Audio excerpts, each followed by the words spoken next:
ウクライナ侵攻による地殻変動で、欧州大陸に今、EU とロシアを分断する新たな鉄のカーテンが立ち上がりつつあります。Russia, Russia? mostly, yeah. 境界線で何が起きているのか。Just cross this border and go. この夏、最前線の欧州東部5カ国をおよそ4000キロ旅した現場から前編後編でお届けします。ポーランドでは国境に立ち入り禁止区域が復活していました。こんにちは、ジャーナリストの村山祐介です。私は今ポーランド東部の、ベラルーシとの国境近くにあるビャオビエジャという町にいます。でこのポーランドとベラルーシの国境、2021年に、数千人の人たちが密入国をして、それをポーランド側がベラルーシ側に押し返すという、かなり危機的な状況が起きたんですけれども、また春になって、暖かくなってきたということもあって、大勢の人たちが、密入国をするようになってきていると。でその最中の5月下旬に、国境のフェンス越しにポーランドの兵士が、反対側にいる人に刺されてですね、亡くなるという事件がありまして、でそれを機に、再び、ポーランドのベラルーシとの国境エリア、今回200メートル区間なんですけれども、立ち入り禁止になっています。国境から200メートルの地点です。国境警備隊の車両があります。ポーランドは21年の国境の危機以降、国境186キロにわたって高さ5.5メートルの鉄条網付きフェンスを構築して、監視カメラや熱探知システムも整えています。今警察に、職務質問を受けました。なぜ立ち入り禁止区域が復活したのか。私はポーランド国境警備隊の筑報道官を訪ねました。So the situation changed in April, May, and June, and they are those people who are on Belarusian side. They are more aggressive. There are situations with throwing stones, throwing big branches, also some broken glass. So the situation is really dangerous because we also had the Polish soldier was killed because of the knife from the migrant from the Belarusian side. 3年前とは大きな違いもあります。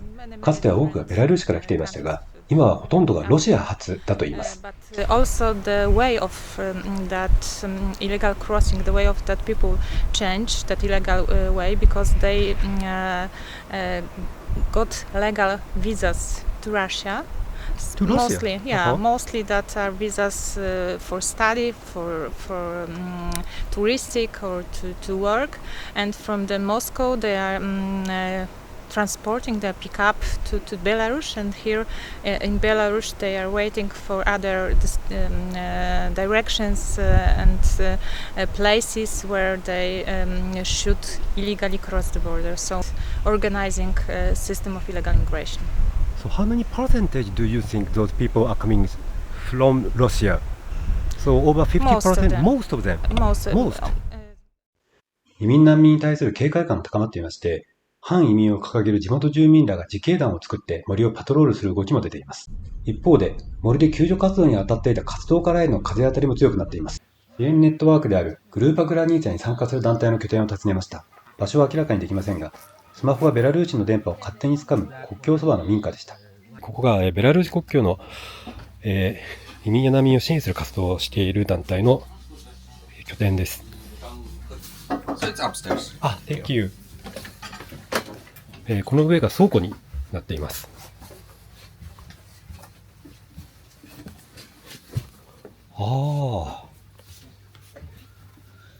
So as you can see, there is a lot of medical stuff, some food.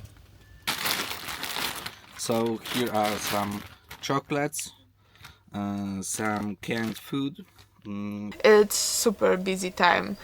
I remember the day, and that was 21 actions when the people called for help in 24 hours.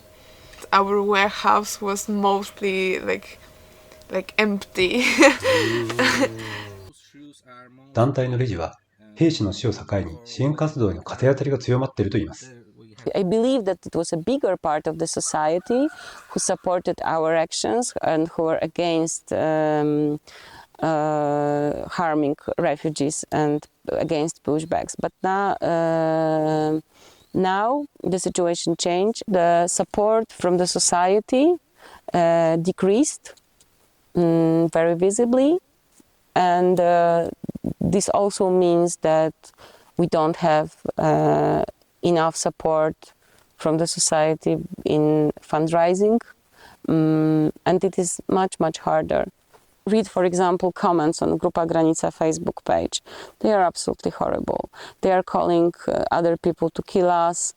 ロシア発の人が増えているという認識は警備隊と同じでしたが、攻撃的になっているという点については違うと言います。If they are dangerous or not, I believe that they are not, because I met hundreds of them, if not 1,000 or more. I didn't count.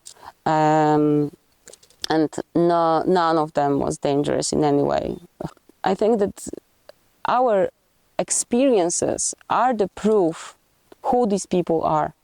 警備隊と支援団体の説明は一見反対に聞こえますが、ポーランド側で暴力を振るうことはないという点では実は一致していました。They are only aggressive when they are on Belarusian side, because when they cross illegally the border, they are very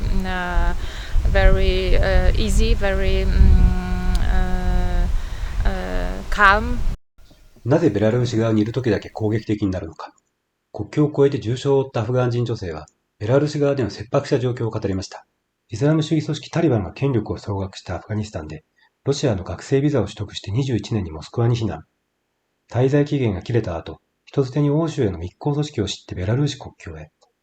当局に拘束された後、十数人の集団に組み込まれて国境に連れて行かれたといいます。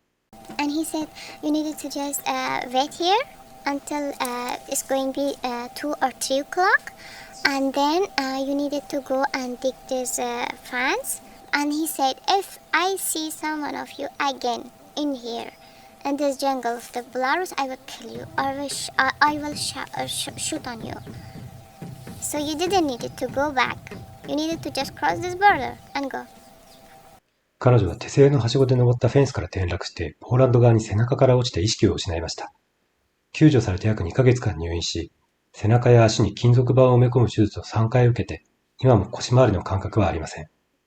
まだ18歳の彼女は、これまでの逃避行をこう振り返りました。These 4 years I was not able to go to school. I was not able to go to school. I was not able to see my family. I lost my everything in one time. I lost my body feelings. I lost my dreams. You know, I want to finish my education. I want. So hardly I want. 彼女はマリアンナの支えで、9月からワルシャワで高校に通うことになりました。移民兵器として国家の道具とされ、命を落とす人たちも後を絶ちません。活動家の女性は森の川でゴミ拾いをしていて、フランスた2体の遺体を発見したといいます。Because that was not a busy day, we decided to go to collect some trashes. One moment I realized that there is a lot of trashes in one place, and I realized the smell that I realized that it's not a trashes. That was dead body. That was 2 guys. 2 guys. Yeah, one from the Yemen and one from Syria. The bodies spent a few months in the water. The bodies they were in not really good condition. 彼女の話を聞いた私は、イエメンとシリアという戦乱の地から逃れ、移民兵器にされて遺体で見つかった2人の墓に向かいました。奈良岡村の地元の人のお墓が並ぶ墓地の一角に、4つ木の、お墓があります。